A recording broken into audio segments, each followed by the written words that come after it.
You and your puppy getting a new puppy is a fun and interesting time.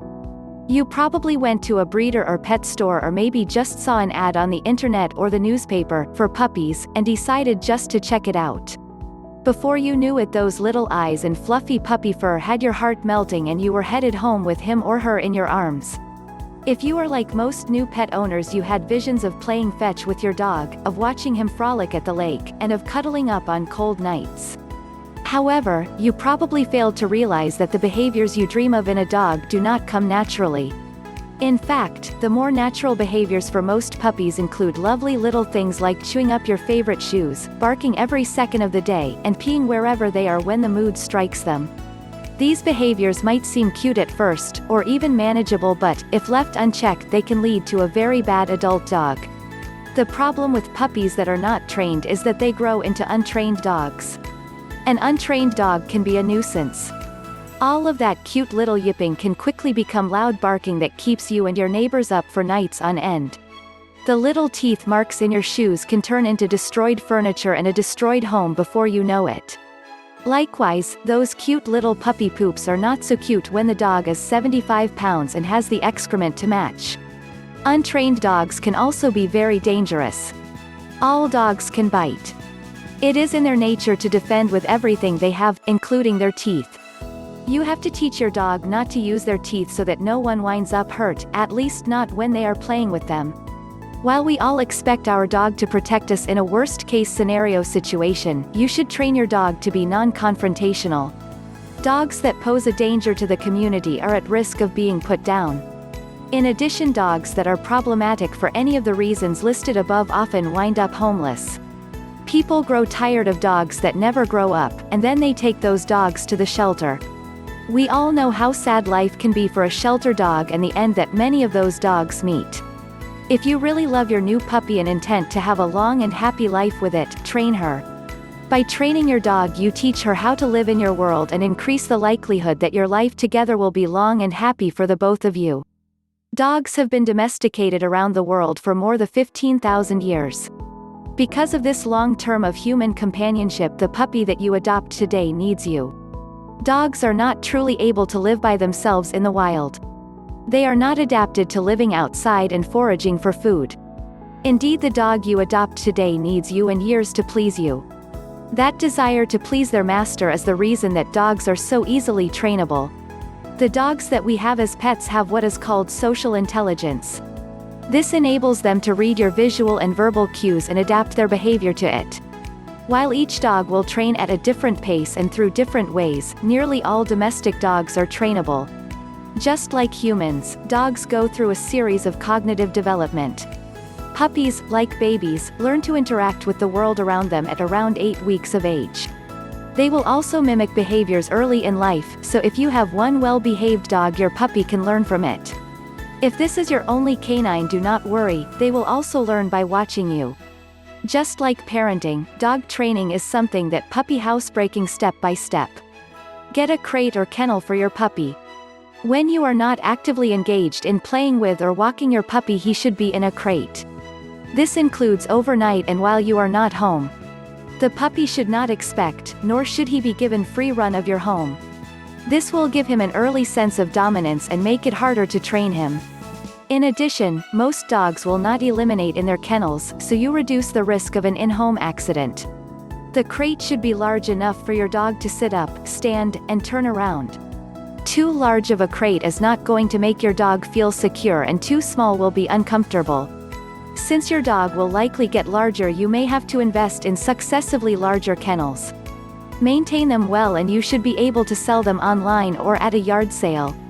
Your local dog shelter would probably love a donation of an old kennel if you are so inclined. Plan to have someone with your puppy most of the time. You should not get a puppy the day before you leave on a 2-week vacation. The best time to get a puppy is Friday after work, so you have at least 2 full days to spend solely on housebreaking. Most of your time should be spent around the house with your new dog, making him feel comfortable and getting him on a puppy schedule. Purchase training supplies. You will need treats, and lots of them, for housebreaking and other behavioral training. Buy a large supply and a wide variety of treats. There are all sorts of different kinds available. Make sure to get ones that your little puppy can handle chewing up. You might even cut up the treats into small, bite-sized pieces. There are treat bags that you can purchase that will clip to your belt or pocket, but a sandwich bag that is sealed works just as well. You probably do not want to just keep them in your pocket because the dog will smell them and will not leave you alone. When it comes to potty training, you will also want a stopwatch or timer. If there is one on your oven or cell phone, that will also work fine. Some people, especially apartment dwellers with small dogs, use pee-pee pads. It seems a little gross, but can be a necessity if you live in an apartment where going downstairs constantly can be a hassle. There are some good grass beds available that are an alternative to pee-pee pads. They are much more appealing to look at and to smell. This is also a good choice if your puppy will use your balcony to relieve himself. Neither of these are good options if your puppy will eventually be a medium to large-sized dog. Big dogs equal big puddles and big poops. The pads and grass beds are not large enough to handle it. Come up with a schedule. The rule of thumb is that a puppy can hold it for 1 hour for every month of age plus 1 hour. If your dog is 2 months old, he should be able to hold it for 3 hours. However, this does not mean you should wait 3 hours before taking him out. Instead, you should start feeding and watering the dog at the same time every day. Some people choose to feed dogs twice a day, some once. Your dog will let you know which it prefers. Each time you feed the dog, he should be given a set amount of time, maybe 15 to 30 minutes to eat, and then the food should be taken away. After the dog has eaten, he should immediately be taken out to go potty. You choose the area of your lawn that you want him to use as a toilet and take him to that area.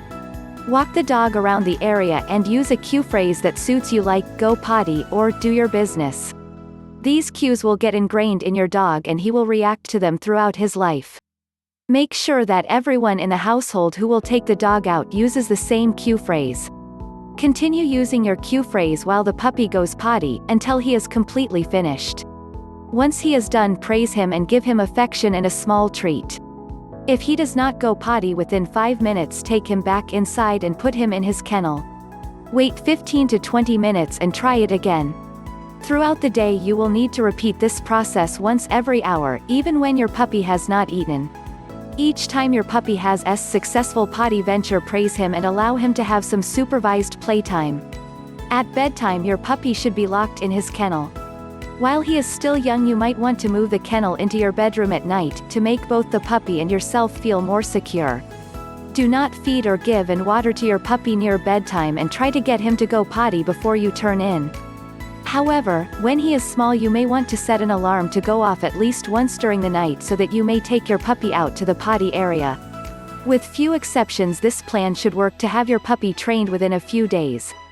If you still have problems, you may need to adjust your schedule so that it better suits his needs. Remember that even the best trained dogs have accidents while they are young, so be patient. Keep a good supply of floor and carpet cleaner on hand to deal with any messes the puppy might make in those first few years. Also, never demean or punish your puppy for accidents. They are just that, accidents. He is not purposely disobeying you. All he wants is your love and approval. The more of that you are able to give to him, the more he will behave in a positive manner. Walking your puppy. Teaching a dog to walk on a leash is not always an easy task. It is in the dog's nature to want to wander off and sniff everything that comes in his path. However, this behavior is not conducive to a pleasant and athletic walk. You, his master, have to strike the balance between allowing him to explore his world and walking in a controlled way. The first thing you will need to do is purchase an appropriate leash for your dog. Make sure that it is the right weight according to how much your dog weighs right now. Even if he will eventually be 75 pounds, he will not be able to handle a heavy leash while he is still small. The next thing to choose is a collar for walking. Some people use harnesses or leaders that attach around his head and snout. Both of these products can help you better control your dog in a humane and safe way.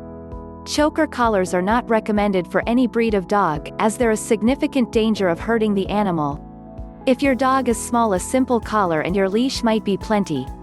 However, you will want to use the same type of device, like a harness or leader, which you will use when he is bigger. One of the important steps to ensuring that your walk is pleasant is to try to get your dog to do his number 2 business before you leave your home.